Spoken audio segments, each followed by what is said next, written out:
우리 인생의 최대의 사건은 우리 인생에 예수님이 오신 사건입니다. 이것은 모든 일들 가운데에 가장 의미가 있고 영광스럽고 놀라운 사건인데, 예수님을 구주로 믿고 영접하고 구원받은 사건만큼 우리 인생의 최대의 사건은 없을 것입니다. 죄에서 구속받고 하나님 자녀로 영생을 얻은 일보다 더 중요하고 위대한 사건은 없습니다. 그런데 이렇게 참 놀라운 구원의 사건이지만은 이것이 이례적인 사건으로서만 머물러서는 안 되고 새로운 목표를 향해서 나아가야 합니다. 구원받은 하나님의 자녀로 합당한 삶을 살아가는 것입니다. 하나님의 백성들로 주님께서 기대하시는 그 삶을 이루어 나가는 것이 그리스도인의 삶의 목표가 되어야 합니다. 그렇게 살았던 인물이 바로 요셉입니다. 하나님의 자녀로 구원받은 백성으로서의 합당한 삶을 살았던 사람, 하나님의 뜻을 온전히 이룬 믿음의 사람, 그가 바로 요셉입니다. 본문의 요셉은 인생의 황혼을 어떻게 잘 마무리하고 있는가를 말씀하고 있습니다. 요셉의 마지막 삶을 정산하는 그 모습은 한마디로 아름다운 모습입니다. 그 믿음이 정말 하나님 앞에서도 뿐만 아니라 우리에게도 너무나도 귀한 교훈이 되고 있습니다.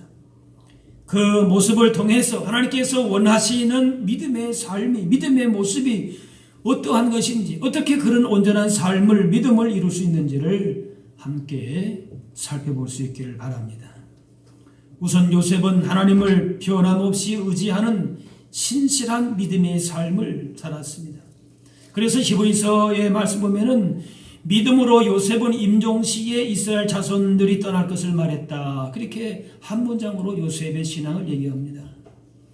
어린 시절부터 믿음으로 살았던 요셉은 인생의 마지막 순간까지도 믿음을 가지고 죽음을 맞이했습니다. 끝까지 믿음으로 살았습니다. 시작도 중요하지만은 끝이 더욱 중요합니다. 끝까지의 믿음이 중요합니다. 중요한 것은 믿음으로 살았던 삶입니다. 요셉은 먼 훗날 자신들의 자손을 하나님께서 가나안 땅으로 들어가게 하신다는 사실을 알고서 자신은 그것을 못 보지만은 그 일은 반드시 이루어진다, 그렇게 예언했습니다. 나는 지금 죽지만은 하나님의 때에 반드시 애굽을 떠나서 가나안 땅에 돌아갈 것이다. 가나안 땅에서 이스라엘 자손들을 향한 하나님의 위대한 계획들이 이루어질 것이다. 죽음을 맞이하는 그 순간까지도, 인생의 황혼을 맞이하는 그때에도 약속을 지키시는 하나님을 믿었습니다. 이게 요셉의 믿음입니다. 끝까지의 믿음입니다. 요셉은 온갖 어려운 상황에서도 하나님을 믿었습니다. 가나안에 있을 때에도 하나님을 믿었고 애굽에 있을 때에도 믿었습니다.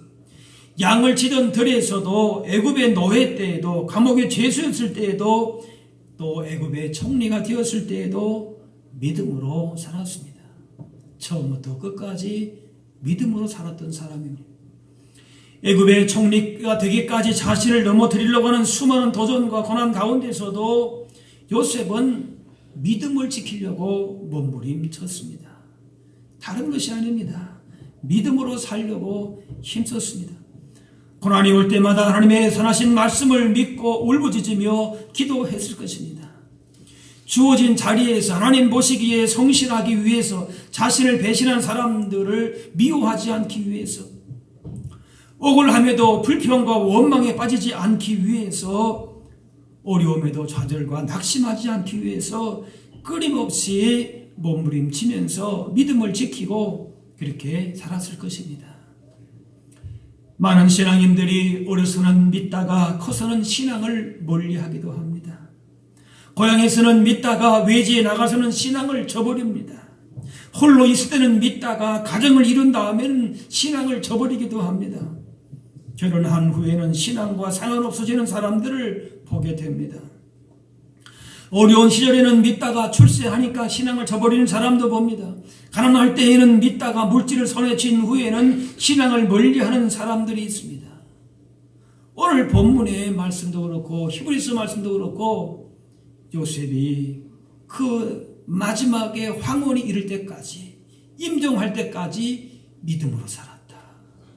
처음부터 끝까지 그 믿음을 지켰다. 그것이 요셉의 아름다운 삶인 것입니다. 지금 우리의 모습은 어떠합니까? 요셉 같은 믿음의 사람이라고 말할 수 있습니까? 어떤 환경에 있든지 어떤 삶의 자리에 있든지 믿음을 지키면서 살고 있습니까? 요셉은 변함없이 하나님을 의지하고 신뢰했습니다. 언제나 그 자리가 믿음의 자리였습니다. 마지막까지, 임종 때까지, 황혼의 자리에 이르기까지 그의 믿음이 정같이 빛이 났습니다. 비록 억울한 일을 당하고 손해를 보고 모함을 당하고 한다 할지라도 하나님께서 궁극적으로 나의 삶을 책임져 주실 것입니다.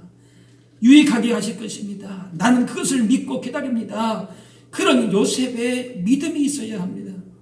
하나님의 선하심을 변함없이 믿고 그렇게 하나님의 뜻대로 살아왔던 요셉과 같은 믿음이 우리 모두에게 있기를 바랍니다. 오늘 본문에 아버지 야곱이 죽는 내용이 나옵니다. 아버지가 죽자 요셉의 형들이 긴장합니다. 그러면서 요셉에게 나와서 용서를 빕니다. 요셉의 형들은 그 동생에게 한 잘못이 얼마나 큰 것인지를 알고 있기 때문에 혹여나 이미 앞에서 다 화해하고 다 그렇게 했지만은 혹여나 요셉이 또 혹시 아버지가 죽은 다음에 우리에게 복수하진 않을까 하고 생각했습니다. 그래서 다시금 나와가지고 자신들을 용서해달라고 합니다.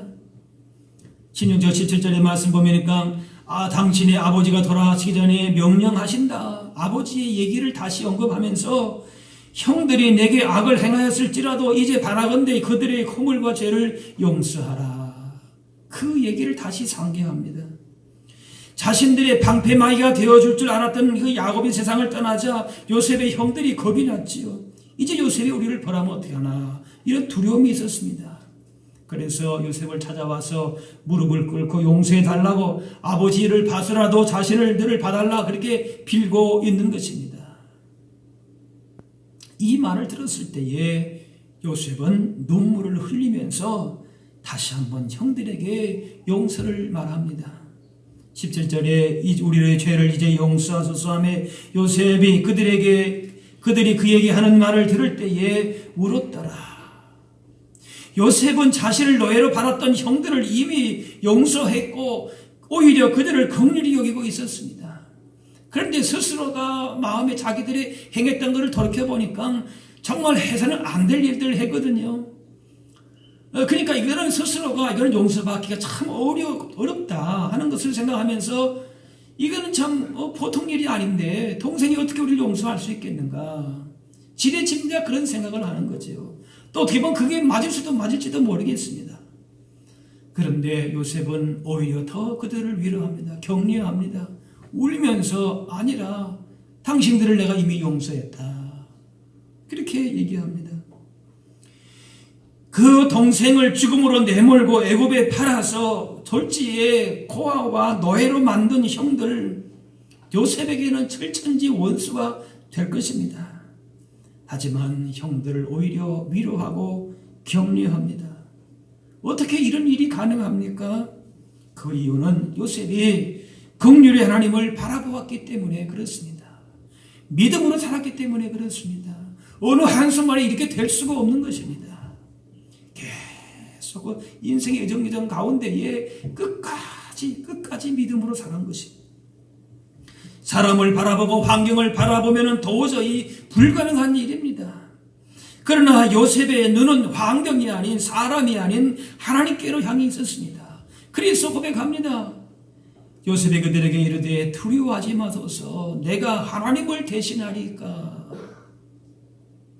나는 하나님 믿는 사람입니다. 하나님께서 내 인생을 여기까지 인도하셨고 나를 긍휼히 여기시고 나와 함께 하시고 나를 도우셨습니다. 하나님이 하신 일인데, 그러면서 그들에게 긍휼을 베푸는 것입니다. 그 많은 상처와 아픔을 주었던 형들이지만 끌어안을 수 있었습니다. 용서하고 사랑할 수 있었습니다. 자신을 믿지 못한 그 형제들을 오히려 위로하고 더 나아가서 그 가족들까지도 내가 책임지겠다. 너희 자녀 손까지 다 내가 책임지겠다. 21절에 두려워하지 마소서. 내가 당신들과 당신들의 자녀를 기르리이다 하고 오히려 뭡니까? 그들을 간곡한 말로 위로하더라. 자기들이 그런 죄를 범했음에도 불구하고 이건 정말 뒤따라 생각하니까 이건 정말 해서는 안 돼야 할 그런 일을 한 거거든요. 그러니까 이거 어떻게 용서받겠나. 그런데 그 요셉이 용서를 하는 겁니다. 그러면서 간곡하게 오히려 용서해 주는 사람이 간곡하게 설득하면서 위로하는 것이 어떻게 이것이 가능합니까? 그것은 요셉이 하나님의 주권과 섭리를 받아들였기 때문에 그렇습니다. 지금까지 자기의 인생이 참으로도 너무나도 고통과 아픔의 그런 시간이었지만은 그러나 그 배후에는 하나님이 계셨다. 하나님이 섭리하셨다. 그걸 알았기 때문에 그렇게 할 수 있는 겁니다. 믿음으로 외에는 다른 말로 설명할 수 있는 것이 없어요. 20절이죠. 당신들은 나를 헤아려 하였으나 그걸 모르는 것이 아닙니다. 그 형들에게 정말 철천지 원수일 수밖에 없지요. 그러나 하나님은 그것을 선으로 바꾸사 오늘과 같이 많은 백성의 생명을 구원하게 하시려 하셨다. 하나님이 그렇게 만들어 가셨다. 그걸 믿는 거예요. 우리의 삶에서 일어나는 어떤 고통스러운 사건도 우연히 전개되는 것은 아닙니다. 우연히 일어나는 것 같지만은 또 나만 손해보는 것 같아도 그 배후에는 하나님의 손길과 계획이 있는 것이죠. 그것을 신뢰하는 사람, 그 고통스러운 사건 너머에서도 하나님의 섭리가 있다는 사실을 알면서 감사할 줄 아는 사람, 자신을 괴롭히고 돌을 던지는 이웃들을 이렇게 품을 수 있는 그런 사람, 그 사람이 바로 요셉이었습니다.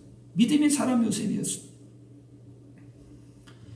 요셉은 이렇게 하나님의 도우심과 긍휼하심이 없었다면 이 자리에 설 수가 없었을 것입니다.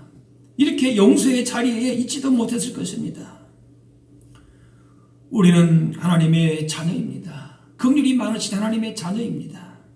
긍휼이 풍성한 하나님의 자녀인 우리 또한 아버지를 닮아서 긍휼에 풍성해야 할 것입니다.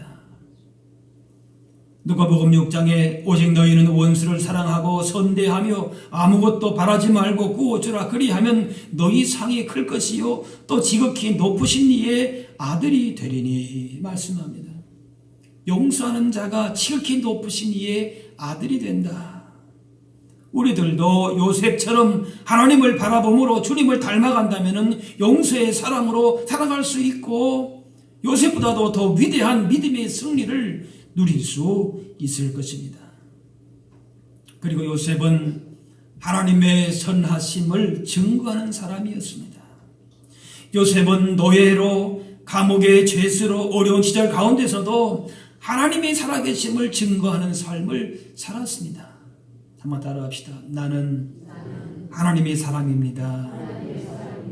네, 자기의 정체성이 하나님 안에 있다는 사실을 나타냈습니다. 하나님을 믿지 않는 애굽 사람들도 요셉이 믿고 있는 하나님이 살아계심을 인정했습니다. 노예의 신분에서도 죄수의 신분에 있어서도 요셉을 인정하고 하나님을 인정했습니다.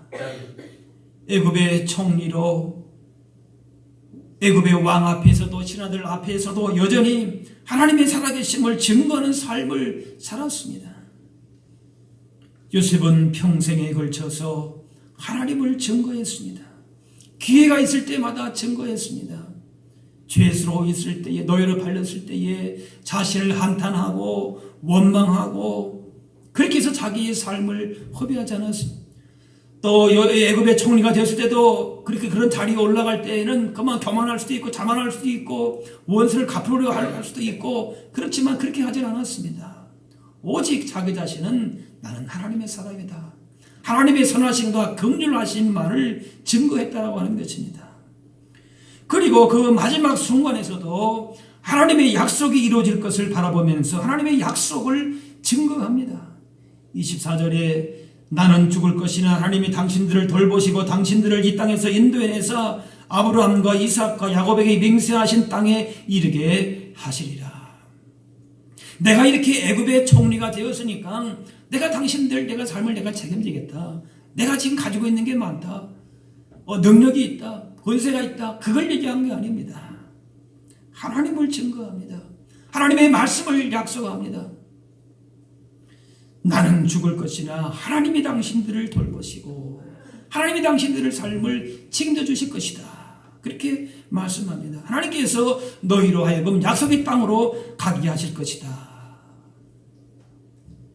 요셉은 지금 애굽에서 명예를 얻었습니다. 모든 부귀와 영화를 다 누렸습니다. 그러나 이 모든 것보다도 하나님이 더 중요하다, 그렇게 말씀하는 겁니다. 사람이 어려울 때에는 하나님을 믿는 것 같다가도 오히려 세상에 이런 부귀영화 출세의 자리에 있을 때에 하나님을 잊는 사람들이 더 많습니다. 그러나 끝까지 믿음이 바로 이것이, 끝까지 하나님만을 증거한 것이에요. 하나님이 너희의 삶을 책임져 주실 것이다, 내가 애굽의 자리에, 이 총리 자리에 있는 게 이게 귀한 것이 아니다라고 하는 것이죠. 하나님께서 이 모든 것보다 더 중요하다, 모든 부귀와 영화를 얻었지만 이 모든 것보다 하나님의 약속을 더 소중하게 여겼습니다. 그가 누릴 수 있는 모든 특권보다도 하나님의 뜻과 말씀을 더 중요시 했습니다. 하나님의 사람으로 하나님을 증거하는 것이 더 그에게는 더 중요했습니다. 그래서 마지막 순간에도 자손들을 통하여서 하나님의 뜻이 이루어진다는 사실을 깨닫고 애굽의 풍요로움 속에서도 하나님을 잊지 말고 세상의 성공 때문에 하나님의 약속을 포기하지 말라고 그렇게 당부하는 것입니다.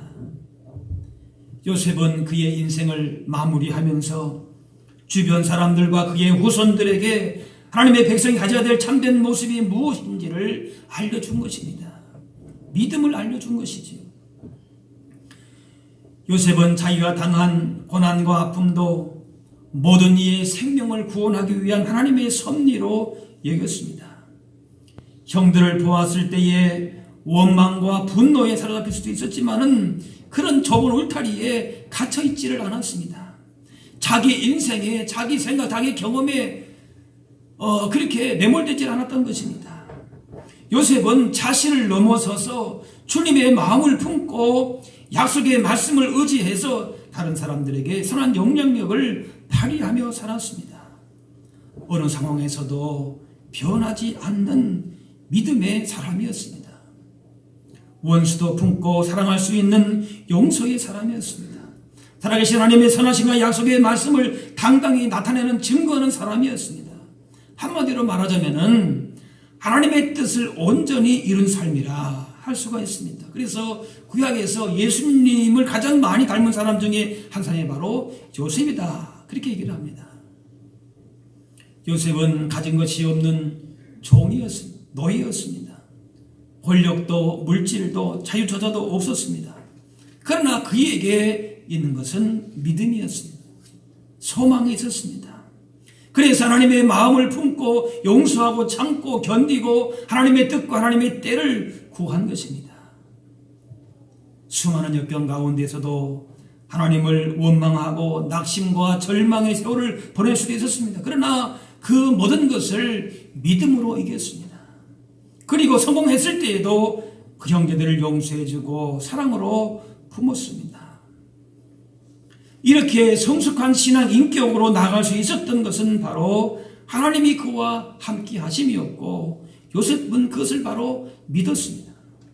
읽지는 않았지만 창세기 49장에 보면은 22절에 보면은 요셉은 무성한 가지 곧 샘 곁에 무성한 가지라 그 가지가 담을 넘었다 말씀합니다. 샘 곁에 무성한 가지다. 요셉이 하나님이 주시는 생명수 곁에 무성한 가지란 뜻입니다. 샘 곁에 심겨진 것이 축복입니다. 시냇가에 심겨진 나무가 생명력을 잃지 않는 것처럼 하나님 곁에 심겨진 나무가 복된 인생입니다. 요셉이 모진 고난과 역경 속에서도 성공 인생을 살아갈 수 있었던 힘은 그의 뿌리가 하나님께 내려져 있기 때문에 그렇습니다. 하나님의 셈에서 은혜와 사랑과 지혜와 능력들을 공급받음으로 말미암아 그 어떤 상황에서도 하나님 곁을 떠나지 않은 것입니다. 요셉이나 다니엘과 같은 그런 극적인 이야기를 볼 때에 이것이 기록된 것은 우리로 하여금 그들의 성공을 우리 인생의 모델로 삼도록 하기 위한 그것이 목적이 아닙니다. 나도 그런 복을 받아야 되겠다. 단순히 그것이 아닙니다. 얼마나 그들이 신실하게 하나님을 섬겼느냐, 그것도 물론 배워야 되지만 더욱더 중요한 것은 하나님께서 그들의 생애를 통하여서 어떻게 역사하셨는가를 우리가 보고 배워야 되는 것입니다. 그것에 대한 믿음을 가져야 되는 것이지요. 바로 20절 말씀에 하나님께서 그것을 손으로 바꾸셨다. 요셉의 인생을 그렇게 축복된 인생으로, 성공의 인생으로 바꿀 수 있었던 것이 바로 무엇인가? 하나님께서 그렇게 만드셨다. 하나님이 하신 일에 대한 그 확실한 믿음의 자리에 우리가 서는 것이 보다 중요한 것인 줄로 믿습니다. 따라합시다. 하나님이 우리 인생 가운데 함께 하셨습니다. 예, 바로 그것이 샘 곁에 심겨진 가지다라고 하는 거예요. 그리고 그 가지가 담을 넘었다 그랬어요. 하나님과 함께 동행하는 그 삶 가운데에 그 가지가 담을 넘어서 이제 그 가지가 이웃들에게 그들 되고 열매를 나누어 주듯이 하나님 주시는 복이 임한 요셉을 통하여서 많은 사람들에게 축복의 나눔이 있었다는 겁니다. 창세기 39장 5절의 말씀 보면은 여호와께서 요셉을 위하여 그 애굽 사람의 집에 복을 내리심으로 여호와의 복이 그의 집과 밭에 있는 모든 소유에 미친지라 그랬어요. 요셉은 그의 열매를 통해서 자기 혼자만 유익이 된 것이 아니라 수많은 사람들에게 축복의 통로가 되었습니다. 시냇가에 심겨진 나무가 마르지 아니함같이 샘 곁에 무성한 가지같이 물된 동산같이 번성하여 많은 사람을 복되게 했습니다. 우리들도 내 집을 넘어서 이웃을 복되게 하고 내가 속한 부서와 기관과 구역과 내 삶의 현장을 복되게 할 수 있게 해야 할 것입니다. 만일 요셉이 자신의 힘으로만 살아왔다면 축복의 통로가 승리의 인생을 살 수가 없었을 것입니다. 유혹을 이기지도 못했을 것이고 감옥에 갇혀서 하나님을 원망하며 살았을 것이 형제들도 용서하지 못했을 것입니다. 그러나 그는 하나님을 의지함으로 하나님이 손이 그와 함께 했기 때문에 이 모든 것들을 이겨내고 아름다운 열매를 맺을 수 있었습니다. 우리는 세상에 무슨 출세나 우리가 신분 상승되는 거나 재산이 많아지는 것이나 그런 것이 우리 삶의 가치가 아니라 따라합시다. 믿음으로 사는 것이 참된 인생의 가치입니다. 예. 우리는 자꾸 상황이나 조건이나 사람에 따라서 우리의 삶이 많이 바뀌고 흔들 때가 많이 있어요. 그런데 내 삶의 참된 가치는 그런 것이 아니라 세상의 어떤 것의 변화에 있어서가 아니라 내가 믿음으로 살았느냐, 그것에 우리의 삶의 가치를 두어야 되는 것입니다. 우리의 노력과 능력으로 크게 성공하고 출세했다 할지라도 믿음으로 하지 않은 것은 결국에는 모래 위에 쌓는 성이 되고 만다. 비록 지금은 당장 아무런 징조가 없어도 하나님께서 언제나 우리의 삶에 개입하고 계심을 믿고 있다면 우리의 시간과 계획이 아니라 하나님의 때를 따라서 하나님께서 구원을 베푸실 것입니다. 그러므로 어떤 일을 만나도 선하신 하나님이 마침내 손으로 바꾸어 주실 것을 믿으며 하나님과 동행하는 삶을 살아갈 수 있어야 할 줄로 믿습니다. 이것이 믿음으로 사는 삶인 것이지요. 모든 상황 속에서 하나님의 섭리하심이, 계획하심이 분명히 있습니다. 그리고 그 속에 하나님께서 반드시 역사하십니다. 하나님과 함께한 요셉은 이러한 하나님의 선하신 뜻과 주권을 믿었습니다. 이렇게 믿음으로 살았던 요셉처럼 언제나 하나님을 바라보고 하나님과 함께함으로 말미암아 하나님께서 베푸시는 진정한 승리와 복을 누리며 또 증거하며 요셉과 같이 그렇게 정말 담을 넘은 가지와 같이 많은 사람들을 복되게 할 수 있는 또 끝까지 믿음으로 승리한 것처럼 그런 승리의 삶을 날마다 경험할 수 있는 저와 여러분들이 다 되실 수 있기를 바랍니다. 기도하겠습니다.